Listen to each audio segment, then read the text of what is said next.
When you're alone with your thoughts, you get an idea of what your thoughts actually are. If you live your life just acting constantly on the momentum of other people's expectations, of you wanting to be liked by these other people, you can run into a trap, and you set up a life that you didn't really want. You're fucked. You're trapped in this situation where you have a mortgage, you've got credit card bills, you got student loans you have to pay, you have a bunch of shit going on that you have to continue to feed.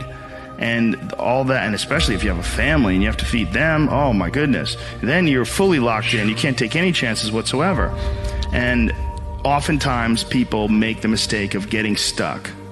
And it is just a tactical mistake, just like it would be a mistake if you got stuck on a video game. Just like it would be a mistake if you followed a map incorrectly and you get stuck in the woods. Your life is certainly some sort of a journey. It's certainly some sort of a journey. And we have to all be aware that when we're making journeys, we're not going to always make the right steps. And sometimes you have to back up and try again. And if you're in a position where you can't back up and try again, you've trapped yourself. And the system will set out honeypots for people to get trapped in. The system will set out the ideas of retirement, the ideas of the golden years, providing you benefits, providing you a healthy work environment. Why? Well, because they want people to work for them. They don't want people to realize their own dreams and escape. And that's a fucking pain in the ass. So you got to hire more people and train them. And they want to set it up so that you stick around. Stick around in some sort of an unsatisfying world. It's up to you to see that video game problem, to see that issue as it comes up on the map. No, I think this is a right turn. To see all the problems that could potentially lay in front of you and calculate your future. And then also look around all the people that didn't do it and look at the misery that they're in and learn that you don't want to be like them. And then look at the people that have kind of taken chances and navigated their way. What did they do differently than you? What objectivity do they have that maybe you lack? What insight into their own mistakes are they willing to delve into that you're not, that you step back and you go, I just don't want to look at myself that closely. But the person who's able to look at themselves the closest is going to get the more rational results.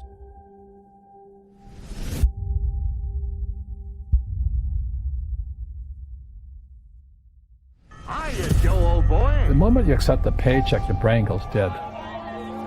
He says, as long as you're hungry, you'll think. Because you need a job, because you're in debt, because you have credit cards, because you have student loans, because that's what everybody does. And so you do it too. That's what's wrong. Let them figure it out on their own.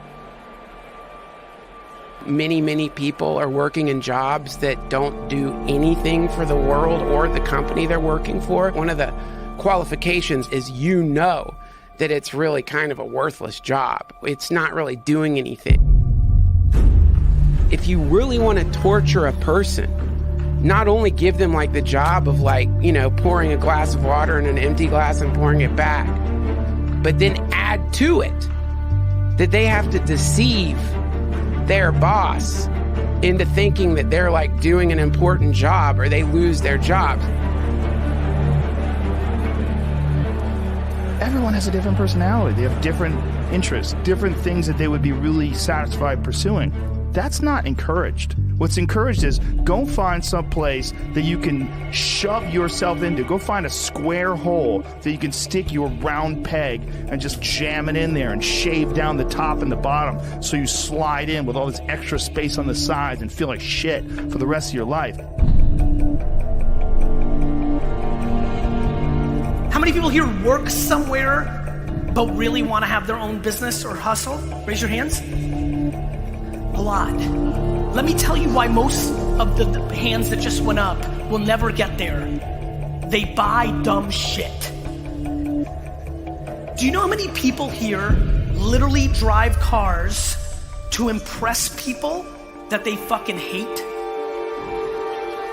People literally going in debt or getting further from leaving the job they don't like to do something that will make them happy because they have to buy a certain car that has a logo that impresses people that they fucking despise. Do you understand how fucked up that is? Do you know how many people here live in homes where they don't use more than half the rooms in the house? Why you are living your life based on other people's opinions. I can easily fall into self-seeking and depression and self-pity and judgment. It's a bit of a default, awful, destructive behavior. You're entertaining in your head. I think that a lot of people that are really great at things, they're not very satisfied with their work. And then that can start that cycle in their head of self-loathing and anxiety and anger at their performance or their work. And then that can lead to depression. That can lead to just self-hate. I think we could all fall into those. I'm ruthlessly self-critical. And for me, sometimes it's very hard to step outside and just take a pause and recognize that not everything's going to be right the first time you try it. 6 years at a job I felt stuck in. Maybe I was afraid of change. I hated that job, and I clung to that job. My dream of running a theater company with my friend had died. So I had no heat, no girlfriend, no acting agent. At 29, walking away from data processing, I was terrified. What I didn't have was cash, a bank account, a credit card, or an apartment. I just had debt. Big, hungry, growing larger every moment debt. But this made me very hungry, literally. I couldn't be lazy. Can't do that, I don't have time. Because it's an escape. It's an escape. You know what I mean? It's easy to say, I can't afford it. Oh, I'm too tired. Oh, I can't go to the gym. You know, when you could go to the gym, but no, I can't. Truth is, I'm just too lazy to go to the gym. I told myself the next acting job I get, no matter what it pays, I will, from now on, for better or worse, be a working actor. Soon something starts to happen. Trust me. A rhythm sets in. And I've worked as an actor ever since. The world might say you are not allowed to yet. Please, don't even bother asking. Don't bother telling the world you are ready. Show it. Do it. The thing is that we become creatures of our own habits. And until we break the habit, we don't change.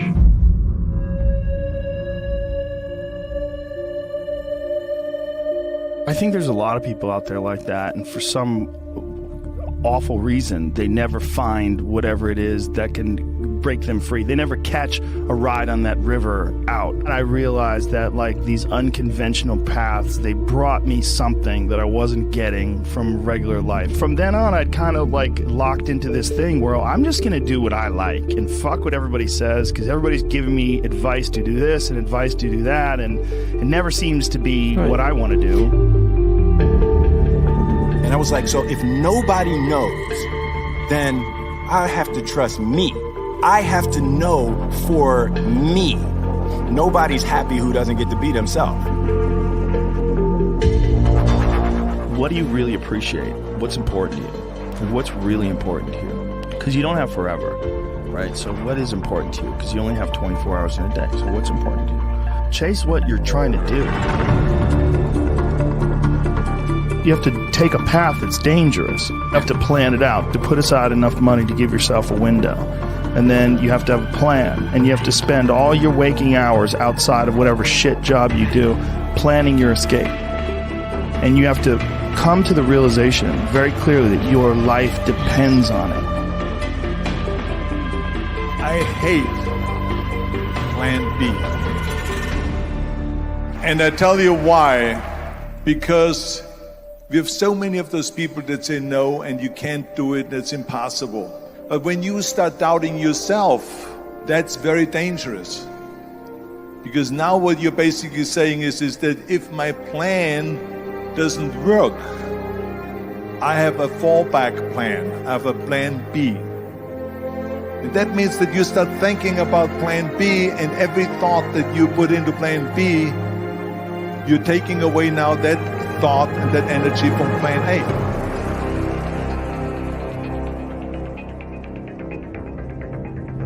I'm telling you, I've never ever had a plan B. I say I made a full commitment that I'm gonna go and be a bodybuilding champion. I made a full commitment that I'm gonna be in America. I made a full commitment that I'm gonna get in the show business, and I'm going to be a leading man. No matter what it takes, I will do the work. I would do the work over and over and over until I get it. I believe that self-discipline is the definition of self-love.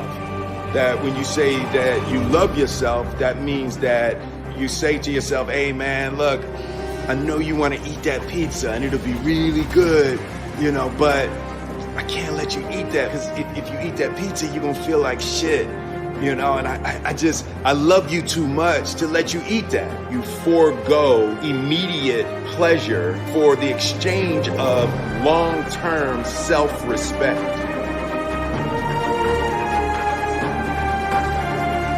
The road to sustained happiness is through disciplining your behavior.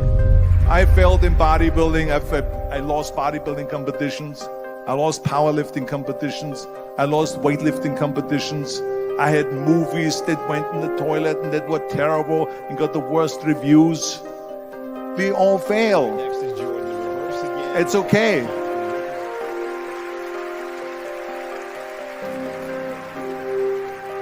What is not okay is that when you fail, you stay down. Whoever stays down is a loser. And winners will fail and get up. Fail and get up. Fail and get up. You always get up. That is a winner. Because everybody has dreams, but nobody knows but you. You can't get advice on what you should do with your life. And it's like, as much as you want people to agree and you want the people around you to be supporting your dreams and all, it's not going to be like that. But if you don't believe, nobody else is going to believe. People come along because your belief is so insane. Following your dreams is a lonely, solitary, scary, dangerous pursuit. You can't wait for somebody to think you can do it. And you got to be willing to risk everything to become that seed of what you believe. You got to be fearless. You got to be relentless. You got to take your shot. I wake up at 28 years old. I was $50,000 in debt. You know, couldn't sleep at night because it felt like I had bricks on my chest. I was 213 pounds, which for me and my frame was way overweight. I was prescribed Lipitor. I had to take blood thinners, and it was like a total disaster. What am I going to do with my life? Like, I cannot take another day in this level of pain. I was at my breaking point, and my mom must have intuitively known it because I used to kind of hide a lot of this. I used to make it look like everything was okay on the outside, and she gives me a book. And in that book, she just writes in the front cover, "I believe in you." And it was in that moment, I'll never forget looking at the book. It gave me hope when I didn't have it. It gave me the possibility of a future that was bright when it seemed so dark and dim and nasty and just terrible all around me. And in that moment, one person who believed in me, because I was no longer believing in me, changed everything. And I took that in, and I remember crying, and I remember reading it, and I just kept reading it over and over. I believe in you. And I kept picturing my mom. She would always say, you can do anything you put your mind to, over and over and over. I said, you know what? This is my choice point. I get to either allow this situation to break me. I just give up on my dreams forever, and I do what everyone else is telling me to do. Everyone else is telling me to go get a job. Everyone else is telling me you're not good enough. People are laughing at me. And instead I said, you know what? I'm going to borrow my mom's belief. Even though I'm 28 years old, between 28 and 30, I'm going to set a date. And I had always wanted to sell a business by the time I was 30, but I'm going to set a date and I'm going to actually declare it. I'm going to tell people that I'm going to build and sell a company before I turn 30 years old. I got a tattoo on my chest with a goal on it, a cross, and inside the middle of that cross, it says Believe 2012 backwards. So if you look at me, you're like, what's that on your chest? What does that say? But in the mirror, every single day, I could look at myself, and every single day, I would look at it and just say, before I turn 30, I will have sold a business, and I will have achieved my dreams, and this is what my life will be like. And got into action. Started a business, people thought I was crazy, and I just kept pressing forward, and within 2 years, right before I turned 30, I sold the whole company before I turned 30, exactly like the tattoo stated. What I never would have expected in a million years was that it felt so empty. And it felt so empty because I didn't have anybody to enjoy it with. I was by myself. It was just me. I started crying and I started thinking that I can't believe that I don't feel fulfilled by this. I need to figure out why I feel this way. And I said, well, I want love. After all this time, my greatest desire is love. I want to find the person that just lights me up and where we're able to make each other happy, where we're able to just start a family together. Like, I want to feel that unconditional love. So I just started writing. I just started writing and writing all of the things that I wanted. Dark hair and green eyes and the most beautiful woman that I've ever seen in my life. And I made that declaration and I made that commitment. I'm going to be engaged in the next 12 months, and read the letter every single day. When I'd come home from a blind date that was a total disaster, I would read that letter. When I'd come home after getting catfished, I would read that letter. I just had this full faith that it was going to happen. Fast forward, in February, just a few months later, it was a completely random situation where I picked up my phone and the Tinder app was open. And from a picture, from just one photo, I literally knew that this woman would be my wife. Everything I had written about in my letter, the dark hair, the green eyes, like all of these things, like being so beautiful. And we went out on our first date. When we met, it was like everything that I had like seen in the movies. It was like we just stopped. You know that look where you look at each other and it's almost like your head kind of tilts a little bit? Our connection was instant. Our conversation was so deep and so connected so fast. I mean, it was like we've known each other our whole lives. All the things I'd written about in the letter about getting engaged, all of these things were in motion, happening faster than I ever thought possible. You know, from that, we just kept progressing until I ended up proposing. And I just thought to myself, I made it. I made it. This is what my mother saw in me. This is what I have been dreaming about since I was a little boy. I made it. What an experience that anything is possible in life. That you can change your way of being, that you can grow your confidence, that anything's possible. I declared that I was going to build and sell a company. I declared that I was going to find the love of my life. When you've got something that you want and you're willing to sacrifice and never ever let off the gas pedal no matter what the circumstance is, it doesn't matter who you are, it doesn't matter where you grew up, it doesn't matter what your current situation is, it doesn't matter if you're in debt, it doesn't matter what's going on around you, that any human being can set their eyes on a vision for their life. Every time that you speak your vision with your words out loud to other human beings, you're inflating it with hope, you're inflating it with belief, and you're inflating it with possibility that you will make it happen. And when the world or when someone tries to take that dream away, when someone else comes at you and says it's never going to happen, you can take that and leverage it and you can say, I can, I will, watch me.